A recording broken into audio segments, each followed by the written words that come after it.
Gold, trusted gold buyers. మీరు తాకట్టు పెట్టిన బంగారాన్ని విడిపించి ఈ రోజు ఉన్న మార్కెట్ ధరకు కొనబడను.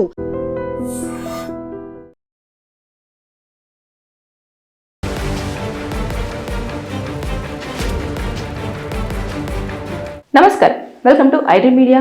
నేను మీ సంగీత. నేను ఈరోజు చెప్పే టాపిక్ ఏంటంటే అరేంజ్ మ్యారేజ్, లవ్ మ్యారేజ్, ఈ రెండింటి మధ్యలో ఉన్న భేదం ఏంటి, దేనివల్ల ఎలాంటి యూజెస్ ఉంటాయి అనేది మనం ఒక్కసారి వీడియోలో మాట్లాడుకునే ప్రయత్నం చేద్దాం.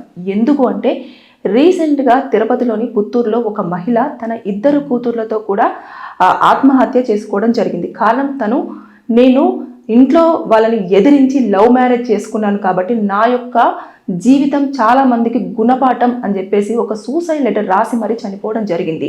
అందుకోసం అని చెప్పేసి మా దగ్గరికి చాలా కౌన్సిలింగ్స్ కోసం అని ఫ్యామిలీస్ కూడా రావడం జరుగుతూ ఉంటుంది, కేసులు కూడా మనం చూస్తూ ఉంటాం. కాబట్టి నేను ఈ వీడియోలో పూర్తిగా అరేంజ్ మ్యారేజ్, లవ్ మ్యారేజ్ గురించి ఒక్కసారి ఉన్న పాయింట్స్ని డిస్కస్ చేసే ప్రయత్నం అయితే చేస్తాను. ఇప్పుడు బేసిక్గా ఎవరైతే ఈ మహిళ ఉందో తిరుపతికి సంబంధించిన ఆవిడ 2 ఆడపిల్లలు ఉన్నారు. ఆవిడ చాలా రోజుల నుంచి కూడా కొంచెం మానసికంగా ఇబ్బంది పడుతూ వస్తూ ఉంది. అంటే తల్లిదండ్రులను కాదని తనకు నచ్చిన వ్యక్తిని వివాహం చేసుకొని హ్యాపీగానే ఉన్న దాంట్లో చాలా హ్యాపీగా ఉంటూనే వస్తూ ఉంది. కానీ అక్కడ ఏమైపోయింది అని అంటే తను లవ్ మ్యారేజ్ చేసుకుంది కాబట్టి అదిని యాక్సెప్ట్ చేయొచ్చు పేరెంట్స్, చేయకపోవచ్చు. ఎందుకు అని అంటే చాలామందికి పేరెంట్స్కి ఉండేదే, మన క్యాస్ట్ కాని అబ్బాయిని చేసుకున్నావు, మన స్తోమతకు కాని అబ్బాయిని చేసుకున్నావు, లేదు అనుకుంటే అసలు సరిపోరు, మాకు నచ్చలేదు, ఇలాంటి రీజన్స్ అనేవి చాలా వరకు చెప్తూ ఉంటారు. నీకు మంచి సంబంధం తీసుకొచ్చే వాళ్ళం, అతనికి అసలు ఎలాంటి జాబ్ లేదు, లేకపోతే వాళ్ళ యొక్క కుటుంబ పరిస్థితి బాగాలేదు, అతనికి కొన్ని ల్యాండ్స్ లేవు, పొలాలు లేవు, ఇలా ఏదో ఒక రీజన్ చెప్పేసి అంటే సెటిల్మెంట్ విషయంగా మాట్లాడుతూనే వాళ్ళు వీళ్ళని వద్దు అని చెప్పే ప్రయత్నం చేస్తారు. కాబట్టి వాళ్ళు ఎంత వద్దని వారించినా సరే ఈ అమ్మాయి ఏం చేసింది, తనకు నచ్చిన అబ్బాయినే పెళ్లి చేసేసుకుంది. హ్యాపీగా 2 పాపలకు కూడా జన్మనిచ్చింది. మంచిగా వాళ్ళు కూడా ఒక ఏజ్ వరకు రావడం జరిగింది. అంటే ఒక పాపకు వచ్చేసి దాదాపుగా ఒక 8 years 6 years అలా ఉండొచ్చు, ఇంకొక పాపకు 4 years 3 years అలా ఉండొచ్చు. అయితే వాళ్ళు ఏం చేశారు అంటే ఆ అబ్బాయికి జాబ్ లేదు, జాబ్లెస్, తర్వాత అప్పులు ఎక్కువైపోయినాయి. ఈ రోజుకు ఏదో సర్ది చెప్పేసి వాళ్లకు అప్పుల ప్రక్రియను పూర్తి చేసినప్పటికీ కూడా మళ్ళీ తెల్లారితే మళ్ళీ ఏం సమాధానం చెప్పాలి, మళ్ళీ అసలు ఎలా డబ్బుల్ని అప్పును క్లియర్ చేయాలి అంటే ఆడపిల్లలు ఉన్నారు అంటే ఖచ్చితంగా ఖర్చులు ఎక్కువగా ఉంటాయి. దాంతోపాటు కుటుంబ పోషణ కూడా జరుగుతూనే ఉండాలి. ఇక్కడ 4 ఉన్నారు ఇంట్లో, అంటే ఆడపిల్లలు ఉన్నప్పుడు కొంచెం ఖర్చులు ఎక్కువతో పాటు వైఫ్ అండ్ హస్బెండ్ కాబట్టి వారి యొక్క రోజు వారిలో కూడా చిల్లర సామాన్ కానివ్వండి, రోజు తినడానికి కానివ్వండి, కొన్ని ఖర్చులు అయితే మ్యాక్సిమం ఉంటాయి. ఎంత లేదన్నా కూడా ఒక కుటుంబానికి మంత్లీ మనకు ఒక 10 నుంచి 15 వేల వరకు కూడా ఖర్చు అయ్యే ఛాన్సెస్ ఉంటాయి, రఫ్లీ, చాలా తక్కువలో. అలాంటిది అతనికి మొత్తానికి 0. ఈ అమ్మాయి ఎంత చేస్తుందో తెలియదు. ఎక్కడి నుంచి డబ్బులు అడిగినా కూడా ఒకవేళ పుట్టింటి వారు ఒప్పుకొని కనుక డబ్బులు అడిగినప్పటికీ కూడా ఏదో నెల సర్దుతారు, ఇంకొక నెల సర్దుతారు, అలా ఒక 6 నెలలు సర్దుతారేమో. తర్వాత మేము చెప్పిన సంబంధం చేసుకుంటే ఇన్ని కష్టాలు వచ్చేదా, అనవసరంగా నీకు నచ్చిందని చెప్పేసి నువ్వు వెళ్ళిపోయావు అని చెప్పేసి ఇంకా మళ్ళీ అలాంటివి. దానికోసం ఏం చేస్తారు, వాళ్ళ ఆయన్ని తక్కువ చేసి మాట్లాడుతున్నారనో, లేకపోతే ఈమె తీసుకున్న నిర్ణయాన్ని తప్పు పడుతున్నారనో, ఇలాంటివి కూడా వచ్చే అవకాశం ఉండి వాళ్ళకు చెప్పడం మానేసి కష్టాలన్నీ కూడా వీళ్ళే ఇంకా బేర్ చేస్తూ ఎలాగైనా సరే దాన్ని అప్పు తీర్చాలన్న ప్రయత్నంతో ఏదో ఒక చిన్న పనులు చేసేసుకుంటూ వచ్చిన దాంట్లో ఇటు కుటుంబ పోషణ, తర్వాత నెక్స్ట్ అప్పుల ప్రక్రియ, ఇదంతా కూడా చాలా వరకు తీర్చే ప్రయత్నం చేస్తారు కదా. కొన్ని సందర్భాలలో ఎక్కువ అయిపోతాయి, ఇంకా అసలు మనం తీర్చలేనంత అప్పు కూడా. ఇప్పుడు వాళ్ళు మధ్యతరగతి కంటే బిలోగానే కనిపిస్తూ ఉన్నారు కాబట్టి వాళ్ళకు ఒక 5 లక్షలైనా 3 లక్షలు కూడా ఎక్కువ స్తోమత, అంటే వాళ్ళకి స్తోమతకు మించిన ఖర్చు అయినట్టు అది. దానికోసం కూడా ఆలోచించ ఉండొచ్చు. ఇకపోతే ఈ రోజుల్లో జాబ్ దొరకడం అనేది పెద్ద టాస్క్తో కూడిన పని. ఎంత కమ్యూనికేషన్ స్కిల్స్ ఉన్నా, దాంతోపాటు ఎంత ప్రయత్నం చేసినా సరే జాబ్ దొరకాలి అని అంటే దానికి 1,00,000 రీజన్స్, రికమెండేషన్స్, ఒకవేళ రికమెండేషన్ అయినప్పటికీ కూడా ఎంతవరకు క్యాపబుల్ కాదు అనేది కూడా చూస్తూ ఉన్నారు. ఒకవేళ పనిలో జాయిన్ అయినప్పటికీ కూడా కొన్ని ప్లేసులలో శాలరీస్ ఇస్తున్నారు, కొన్ని ప్లేసెస్లలో శాలరీస్ ఇంకా డిలే చేస్తూ వస్తున్నారు. ఒక 2 నెలలు ఊరికే ఫ్రీగా చేయించుకుంటారు, 3వ నెల మాకు మీ పని నచ్చలేదు కాబట్టి మేము డబ్బులు ఇవ్వము, ఇంతే ఇస్తామని చెప్పేసి ఎంతో కొంత చేతులు పెట్టే పరిస్థితులు కూడా ఈ మధ్య కాలంలో చోటు చేసుకుంటున్నాయి. అయితే ఈ లవ్ మ్యారేజ్ విషయంలో వాళ్ళు పెళ్లి చేసుకున్న తర్వాత హ్యాపీగా ఉంటారు అనుకున్న దానికంటే కూడా కష్టాలే ఎక్కువగా చాలా మంది భరిస్తూ ఉంటారు, చెప్పుకోలేక. అంటే అయ్యో అనవసరంగా మేము చేసుకున్నాము, ఇప్పుడు బయట చెప్పుకుంటే మా పరువు మేము తీసుకున్నట్టు అవుతుంది అని చెప్పేసి చాలా మంది దాచుకునే వాళ్ళు ఉంటారు. సో లవ్ చేసేటప్పుడు అదంతా ఫీల్ వేరు. ప్రేమ ఉంటేనే మనం సంపాదించుకొని జీవితాన్ని గడుపుతామని కాదు. సెటిల్మెంట్ కూడా చాలా ఇంపార్టెంట్. అది ఆ ఒక్క పాయింట్ పక్కన పెడేసి నేనంటే పడి చచ్చిపోతున్నారు, నేను లేకపోతే ఉండలేనంటున్నారు, నా కోసం ఏదైనా చేస్తానంటున్నారు, నేను దీంతో ఉంటే చాలా హ్యాపీగా ఉంటాను, నాకు ఎలాంటి కష్టాలు ఉండవు, బాధలు ఉండవు, ఏమి ఉండవు అని చెప్పేసి ఇక మైండ్లో వాళ్ళకు అనుకున్నట్టుగా ఒకటి అనేసుకొని ఎంతమంది ఇలా కాదు ఇలా కాదు ఇలా చేసుకోండి, కొంచెం సెటిల్ అయిన తర్వాత చేసుకోండి, లేకపోతే కొన్ని రోజులు టైం తీసుకోండి అంటే నో, మమ్మల్ని విడదీయాలనుకుంటున్నారు, ఖచ్చితంగా మనం ఎక్కడికైనా వెళ్ళిపోయి పెళ్లి చేసుకుందాం. తల్లిదండ్రులు ఇంకా ఆ క్షణంలో తల్లిదండ్రులు వద్దు, చుట్టుపక్కల ఉన్న వాళ్ళు వద్దు, ఎవరు వద్దు, అందరూ విలన్స్ లాగానే కనిపిస్తారు. తర్వాత వాళ్ళు చేసిన తప్పెప్పుడు పాపనో బాబో లేకపోతే ఇలా పిల్లలు పుట్టిన తర్వాతనో అరే అప్పుడు వాళ్ళు చెప్పినప్పుడు వింటే బాగుండు అన్న ఒక దానికి వస్తారు, ఒక కన్క్లూజన్కి వచ్చేస్తారు. ఇదంతా కూడా లవ్ మ్యారేజ్లో జరుగుతూ ఉంటుంది.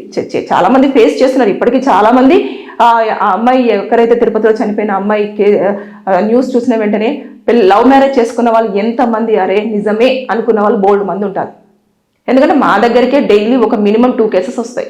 లవ్ మ్యారేజ్ చేసేసుకొని పెద్దలు ఒప్పుకోలేక కష్టాలు పడుతూ ఉద్యోగం అతను చేయక ఇష్టం ఉంటే ఉండు లేకపోతే వెళ్ళిపో, నేను ఇలాగే ఉంటాను, నన్ను యాక్సెప్ట్ చేయి, పెళ్ళికి ముందు ఇలా ఉన్నావు అలా ఉన్నావు, ఇవన్నీ అసలు పట్టించుకొని కూడా పట్టించుకోరు.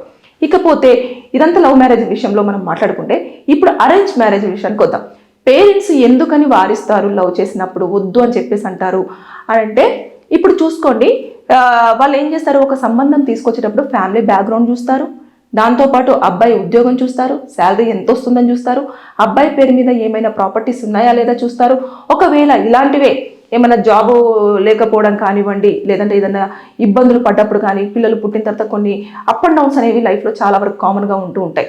ఆ సమయంలో వీళ్ళు ఒక 2-3 నెలలు ఇబ్బందులు పడకుండా సర్వైవ్ అవ్వగలరా లేదా, అంటే కూర్చొని తినేంత ఉందా లేదా అనేది కూడా చూసుకుంటారు. తల్లిదండ్రుల సపోర్ట్ ఎంతవరకు ఉంది, సిబ్లింగ్స్ ఏం చేస్తున్నారు అనేది మొత్తం కనుక్కున్న తర్వాత నా కూతురుని వీళ్ళకి ఇస్తే ఎలాంటి కష్టాలు పడకుండా ఇక్కడున్న దానికంటే కూడా వారింట్లో చాలా బాగుంటుంది అని చెప్పేసి వారు సెటిల్మెంట్ని బేస్ చేసుకొని అవన్నీ చూసుకున్న తర్వాత పెళ్లికి యాక్సెప్ట్ చేస్తారు.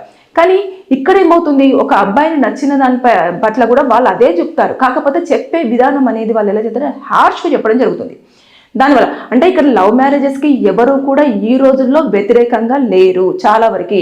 ఎందుకంటే చాలా చిన్న ఏజ్లోనే లవ్లు చేసుకోవడము, ఇంట్లో నుంచి వెళ్ళిపోవడము, తర్వాత వాళ్ళు తర్వాత కష్టాలు పడేసి విడిపోయి, అంటే పెళ్ళి అనేది ఒక బాధ్యతతో కూడుకున్న పని అన్నట్టు. అంటే ఇద్దరు ఉన్నప్పుడు వేరే ఉంటుంది, పిల్లలు పుట్టిన తర్వాత రెస్పాన్సిబిలిటీస్ పెరుగుతూ ఉంటాయి, దాన్ని బేర్ చేయాలి, అర్థం చేసుకోవాలి, అండర్స్టాండింగ్ చాలా ఇంపార్టెంట్గా ఉంటుంది. నా జీవితంలో అనవసరంగా నేను చేసిన తప్పు ఏంటంటే నేను పెళ్లి చేసుకోవడం, సింపుల్గా అనేస్తారు. అది ఎదుటి వాళ్ళు తీసుకోవచ్చు, తీసుకోకపోవచ్చు. కాబట్టి ఇక్కడ ఈ అమ్మాయి ఇటు తల్లిదండ్రులు సెటిల్మెంట్ విషయంలో ఆలోచించిన దాన్ని కాదనుకొని ఈ లవ్ చేసిన అబ్బాయితో బయటికి రావడము, ఉద్యోగం లేకపోవడము, అయినా అప్పుల్ని ఎలా తీర్చాలో తెలియలేకపోవడము, సమాధానాలు చెబుతూ రోజు గడుపుతూ ఉంటే ఈ రోజు గడిచిపోయింది, మళ్ళీ రేపు ఏం చెప్పాలి అన్న ఒక క్వశ్చన్ మార్క్ తోటి ఎన్ని రోజులు ఇలా జీవితం, అనవసరంగా నేను నా జీవితాన్ని పాడు చేసుకున్నానా అని చెప్పేసి ఆవిడ ఒక ట్రోమాలోకి వెళ్ళిపోవడం జరిగింది. వెళ్ళిపోయిన తర్వాత ఇంకా నాకు ఈ లైఫ్ వద్దు, ఇతను జాబ్ చేయట్లేదు, నేను సుఖంగా ఉండలేను, నేను ఇప్పుడు ఈ అప్పుల వాళ్ళకి నేను ఎలాంటి సమాధానం చెప్పాలి అంటే ఇష్టానుసారంగా మాట్లాడతారు. అంటే డబ్బులు ఇచ్చేటప్పుడు వాళ్ళు ఎంత పొలైట్గా ఇస్తారో తీసుకునేటప్పుడు కూడా కొన్ని మాటలు అనేస్తారు. ఎందుకంటే మనం చెప్పిన టైంకి ఇవ్వలేదు అంటే ఖచ్చితంగా వాళ్ళు అనాల్సిన మాటలు అంటారు, చెప్పాల్సిన మాటలు చెప్తారు. కావాలంటే కొన్నిసార్లు కూడా ఇంటి దగ్గరకు వచ్చేసి వస్తువులు కూడా తీసుకొని వెళ్తున్న సందర్భాలు కూడా మనం చూస్తూ ఉంటాం అన్నట్టు. ఇలాంటివి చోటు చేసుకుంటాయి. కాబట్టి ఇలాంటి అవమానం కంటే కూడా చావే పరిష్కారం అని చెప్పేసి అనుకొని ఉంటుంది. దాంతోపాటు పిల్లలు, 2 ఆడపిల్లలు కాబట్టి ఈ ఫాదర్ ఇప్పుడే రెస్పాన్సిబిలిటీగా సరిగ్గా లేరు కాబట్టి ఇంకా ఫ్యూచర్లో వీరి పరిస్థితి ఏమవుతుందో అని చెప్పేసి అన్న ఉద్దేశంతో ఆ మహిళ తను వెళ్ళడమే కాకుండా ఈ 2 పాపల్ని కూడా బలిగొనడం జరిగింది. అంటే ఈ మధ్యకాలంలో మనం ఇవి చూస్తున్నాం, మనం ఇంకా మర్చిపోనే లేదు. ఒక 10 రోజులు అవుతుందేమో. ఎవరిది, విజయారెడ్డిది, చర్లపల్లి విజయారెడ్డిది, వాళ్ళ 2 పిల్లలతో కూడా ఒంటరితనంతో భరించలేక చనిపోవడం జరిగింది. ఇక్కడ చూస్తే అప్పుల బాధ, హస్బెండ్కి జాబ్లెస్ కాబట్టి ఈ యొక్క కారణంతో చనిపోవడం జరిగింది. అంటే ఎవరైనా సరే జీవితంలో గెలిచి చూపించే ప్రయత్నం చేయండి. కొన్ని రోజులు కష్టాలు ఉంటాయేమో, తర్వాత రోజులు గడుస్తున్న కొద్దీ ఏదో ఒక మార్గం మనకంటూ ముందు వెయిట్ చేస్తూ ఉంటుంది. దానివల్ల మనము జీవితం చాలా హ్యాపీగా ఉండే అవకాశం ఉంటుంది. ఆ ఒక్క క్షణాన్ని తట్టుకోవడం కూడా చాలా మంది చేయలేకపోతున్నారు. ఇంతే నేను ఇక్కడితో నా జీవితం ఆగిపోతే నేను ప్రశాంతంగా ఉంటాను, నాకు ఇంక ఇలాంటి బాధలు ఏమి ఉండవు కదా అని చెప్పేసి అనుకుంటాను. అంత కుటుంబాన్ని ఎదిరించి, సొసైటీని ఎదిరించి లవ్ మ్యారేజ్ చేసుకున్న ఈ మహిళ ఒక్క 6 నెలలు నేను కష్టపడితే ఎలా ఉంటుంది అని ఆలోచించుకోలేకపోయింది. ఒకవేళ తను కష్టపడి ఉద్యోగం చేసి ఉన్నట్లయితే హస్బెండ్ని కూర్చోబెట్టి పిల్లల్ని మంచిగా హ్యాపీగా చదివిపించేసి తన లైఫ్ని తను లీడ్ చేసుకునే అంత క్యాపబుల్ కూడా ఉండే అవకాశం ఉంటుంది. కానీ ఆలోచన విధానము ఎవరితోనైనా షేర్ చేసుకోవాలి, లేదు అనుక కష్టాలను షేర్ చేసుకోవాలి. ఎదుటి వాళ్ళు ఎవరైనా సరే వచ్చి ఇంటి మీదకి వచ్చి అప్పులు అడిగినా, హస్బెండ్ చెప్పిన మాట వినకపోతే కొంచెం దూరంగా వచ్చేసి సపరేట్గా ఉంటూ అయినా సరే మీరు కొంచెం స్పేస్ తీసుకుంటే ఆ స్పేస్లో చాలా వరకు కూడా అడ్జస్ట్ అయ్యే ఛాన్సెస్ ఉంటాయి. అంతేకాని ఒక మనిషి కోసమే మన జీవితాన్ని క్విట్ చేయాలి, లేదంటే సొసైటీ ఇలా అనుకుంటుంది నేను ఖచ్చితంగా జీవితాన్ని క్విట్ చేయాలి, లేదంటే పిల్లలు పెరుగుతూ ఉన్నారు రేపటి మొహం నేను ఎలా చూపించుకోవాలి, కుటుంబం నాకు సపోర్ట్ చేయట్లేదు అని చెప్పేసి ఇలాంటివి కాకుండా అంత ఎదురిచ్చి లవ్ మ్యారేజ్ ఎదురు చెప్పి కుటుంబాన్ని పక్కన పెట్టేసి ఇంట్లో వాళ్ళందరినీ కాదని ఒక్కరి కోసం మీరు అడుగు వేసినప్పుడు సొసైటీని పేరెంట్స్ని అప్పుడు మర్చిపోయిన వాళ్ళు ఇప్పుడు కూడా సేమ్ నేను సింగిల్గానే ఉన్నాను, నేను సింగిల్గానే పోరాడుతున్నాను, నాకు కష్టం ఏంటో నాకు తెలుసు, నేను ఎంతవరకు సర్వైవ్ అవ్వగలనో నాకు తెలుసు అనేది వాళ్ళ లోపల ఒక మోరల్గా అనుకొని ఉండుంటే నిజంగా ఆ అమ్మాయి బ్రతికేదేమో. చెప్పుకోలేకపోయిందా, లేకపోతే అర్థం చేసుకోలేకపోయారా చుట్టూన్న వాళ్ళు, లేదంటే పేరెంట్స్ దాకా ఈ విషయాన్ని తీసుకోలేకపోయిందా? తీసుకెళ్ళినా సరే ఖచ్చితంగా ఎప్పుడైనా సరే ఇంట్లో నచ్చకుండా పెళ్లి చేసుకుంటే అది అంతంత మాత్రంగానే ఉంటుంది. ఎప్పుడైతే వాళ్ళకి నచ్చిన వాళ్ళని ఇచ్చి పెళ్లి చేశారు అంటే ఏ కష్టంలో ఉన్నా సరే అరే బిడ్డ కష్టపడుతుంది, అల్లుడు కష్టంలో ఉన్నారని చెప్పేసి వాళ్ళది ఉన్నది అమ్మైనా సరే వాళ్ళని అక్కడి నుంచి కాపాడడం జరుగుతుంది. కానీ ఒకవేళ కాదని చెప్పేసి ఇంట్లో నుంచి వెళ్ళిపోయారనుకోండి ఖచ్చితంగా వారికి సపోర్ట్ అనేది చాలా తక్కువ. చెప్పినట్టు కొన్ని నెలల వరకు ఇస్తారేమో కానీ తర్వాత నెక్స్ట్ నువ్వు కాదని వెళ్ళిపోయి చేసుకున్నావు కదా, చూసుకో, నీ జీవితం నీది, మంచిగా అయింది, నేను చెప్పాను కదా, ఇంకా నాశనం అయిపోతావు, ఇలాంటివి అని అంటుంటే అవి కూడా తీసుకోలేక ఇలాంటి అఘాయిత్యాలకు పాల్పడే ఛాన్సెస్ కూడా ఉంటాయి. ఏదేమైనా సరే కానీ ఆ తిరుపతిలో చనిపోయిన మహిళ 2 కూతుర్లతో చనిపోవడమే కాకుండా తను రాసిన సూసైడ్ లెటర్ కూడా చాలా మంది హృదయాలను కలిచివేసింది.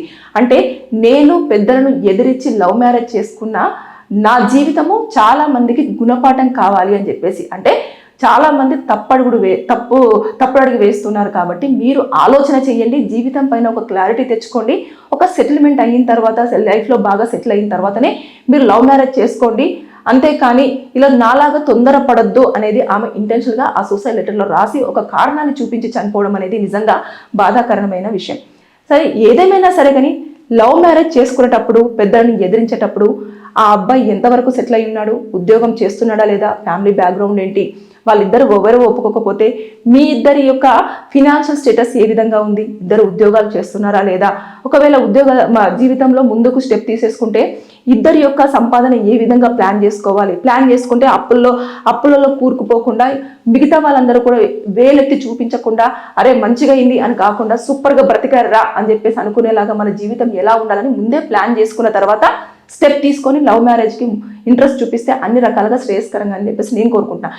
నేను చెప్పడం జరుగుతుంది. ఎందుకు అనంటే కౌన్సిలింగ్ వచ్చినప్పుడు కూడా లవ్ మ్యారేజ్ చేసుకున్న 3 నెలలు 4 నెలలు ఇంకంతే సెట్ అవ్వట్లేదు, సంపాదన లేదు, నేను పెళ్లికి ముందు ఏదో అనుకున్నాను, నాతో ఇలా చేస్తానని చెప్పాడు, అలా చేస్తానని చెప్పాడు, అసలు ఏమీ లేదు మేడం, జీరో, అసలు ఏమీ సంపాదన లేదు, నా సంపాదన మీద బ్రతకాల్సి వస్తుంది, నాకు ఒక 15,000 వస్తాయి, 15,000తో మేము ఏం బ్రతుకుతాము, నా వల్ల అవ్వట్లేదు మేడం, నేను ఇలాంటివన్నీ కూడా చెప్తూ ఉంటారు. కాబట్టి నేను ఈ వీడియోలో మరీ నేను ఇలా లవ్ మ్యారేజ్కి అరేంజ్ మ్యారేజ్కి ఉన్న డిఫరెన్స్ ఏంటి, ఒకవేళ అరేంజ్ మ్యారేజ్ చేసుకుంటే ఎలాంటివి చూసుకోవాలి, లవ్ మ్యారేజ్ చేసుకుంటే మీరు పెద్దల్ని ఎదిరించినప్పుడు ఎలాంటి పాయింట్స్ ఉన్నాయా లేదా అని చూసుకోవాలనేది నేను ఈ వీడియోలో చెప్పే ప్రయత్నం అయితే చేశాను. ఇది ఎంతమందికి ఉపయోగపడుతుందో నాకు తెలియదు, కానీ చాలా వరకు మాత్రం చాలా మంది రాంగ్ స్టెప్ తీసుకొని లైఫ్లో చాలా ఇబ్బందులు ఎదుర్కొని ఇలాగే మధ్యలోనే వారి జీవితాలను క్విట్ చేసుకోవడమే కాకుండా పుట్టిన పిల్లలకు కూడా అభం శుభం తెలియని పిల్లల్ని కూడా చంపడం జరుగుతుంది. కాబట్టి జాగ్రత్తగా ఉండండి. Thank you. And for more videos, Please subscribe to iDream. Please subscribe to iDream. Please subscribe iDream. And please subscribe to iDream. For more videos, subscribe to iDream.